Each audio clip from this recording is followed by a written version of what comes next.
Halo, apa kabar semuanya?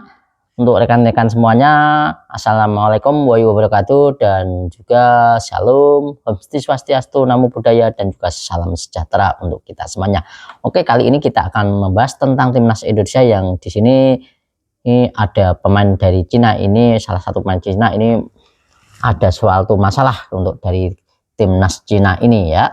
Tentunya ini ada angin segar untuk timnas Indonesia tentunya yang akan menghadapi kita di Stadion GBK. Dan ya sebelum kita lanjut ya, boleh ya teman-teman, kalau Anda ini untuk like dan juga subscribe channel ini serta nyalakan notifikasinya, karena tanpa Anda channel ini juga tidak akan bisa berkembang. Oke, mari kita langsung bahas langsung ke pembahasannya. Oke, di dalam laga timnas Indonesia ini nanti akan digelar di bulan Juni mendatang ya, tentunya di timnas Indonesia akan tanggal 5 mendatang, tanggal 5 Juni mendatang kita akan bertemu di GBK, yaitu timnas Indonesia versus Cina di sini. Tapi dalam hal ini tentunya untuk kita memang harus meraih kemenangan saat melawan Cina, karena ini memang penentuan agar kita bisa lolos ke round keempat minimal, dan kita juga bisa mengarungi round keempat dan kita bisa lolos ke Piala Dunia 2020. Nah, memang cukup sulit dan cukup terjang dan kesempatan itu sangat tipis.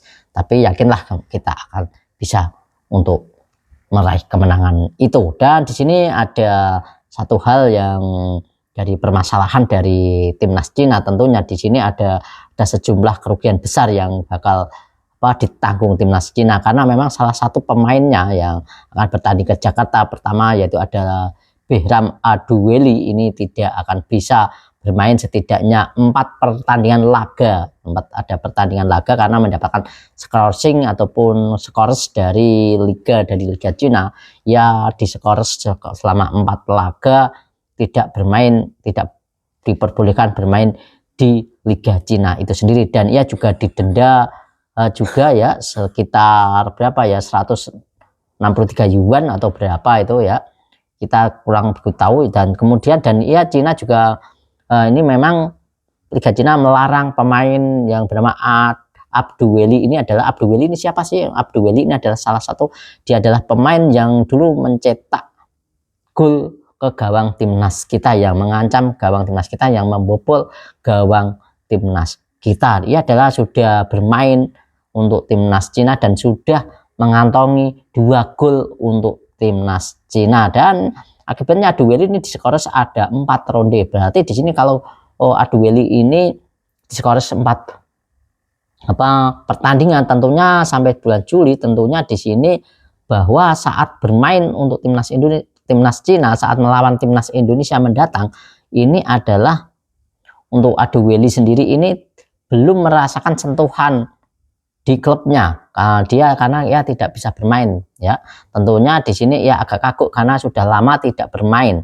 Tentunya ini akan menjadi masalah dan akan berbeda tentunya ya, karena bermain untuk reguler ataupun tidak itu akan bermain di klubnya ataupun tidak bermain itu akan berpengaruh bagi seorang pemain tentunya di sini. Dan itu memang keuntungan buat kita, buat timnas Indonesia ya, karena ini. Tapi di sini untuk pelatih dari Cina tentunya harus memutar otak untuk mencari pengganti. Artinya belum pertandingan melawan Indonesia ini ya, dia memang belum mendapatkan sentuhan dari kompetisi dan tentunya akan canggung. Itu keuntungan kita ya.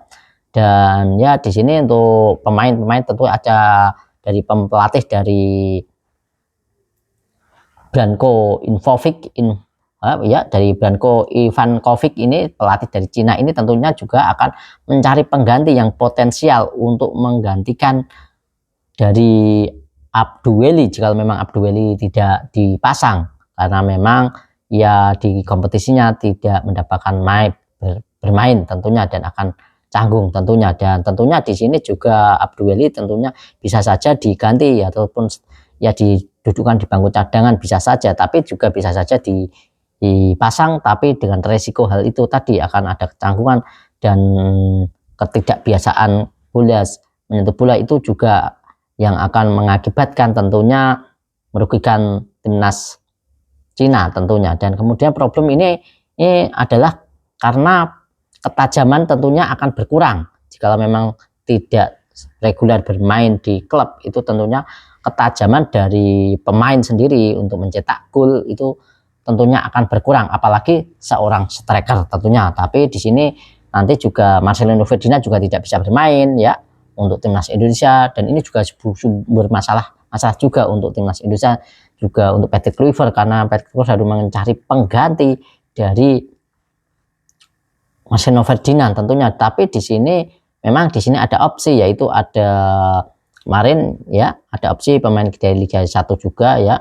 Kemarin itu juga oke dari Kambuaya ini juga bisa menjadi opsi pengganti dari Marcelino Ferdinand.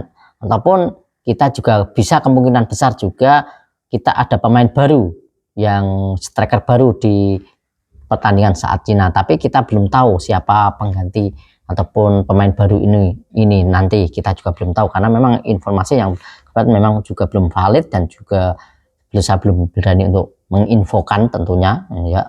Dan kemudian di sini juga kalau ada mengganti dari Abduweli, tentunya di sini opsi penggantinya yaitu ada Wulai. Di sini ada Wulai, tentunya di situ juga striker ada Wulai, dia juga pernah mencetak gol juga, tentunya sudah mencetak gol untuk timnas Cina, yaitu adalah Wulai ini. Wulai ini juga pemain juga cukup berbahaya juga ya, kemungkinan akan kembali pada bulan Juni mendatang pasca pemulihan cedera, karena ini untuk pengganti dari Aduweli ini adalah Wulai ini sendiri, ini sedang mengalami cedera dan sedang mengalami pemulihan cederanya, dan kemungkinan besar pada bulan Juli ini juga baru bisa kembali ke klub. Tentunya di sini juga sangat signifikan kalau memang ini Wulai ini dipaksakan untuk bermain, karena memang performanya tentunya juga akan berkurang karena baru saja sembuh dari cedera, itu juga performa juga akan berkurang.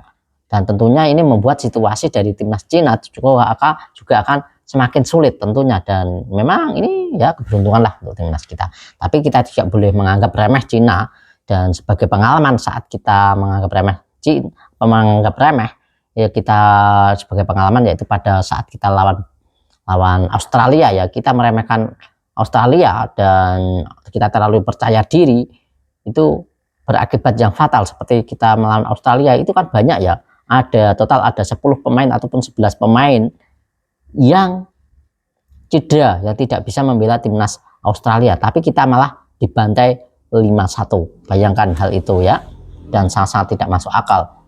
Dan itulah maka dari itu harus menjadi cambukan pengalaman. Kita tidak boleh menganggap remeh lawan, walaupun lawan itu di atas kertas itu lemah, tapi kita tidak boleh menganggap remeh, karena memang bola itu bundar, karena memang kita tidak tahu apa yang terjadi di lapangan nantinya, perubahan strategi dan juga banyak hal yang tidak bisa kita ketahui di saat di lapangan ya, dengan permasalahan yang mendadak dan lain sebagainya. Itu dia ya yang harus kita antisipasi, dan itu percaya diri boleh, tapi jangan terlalu overthinking tentunya di situ ya.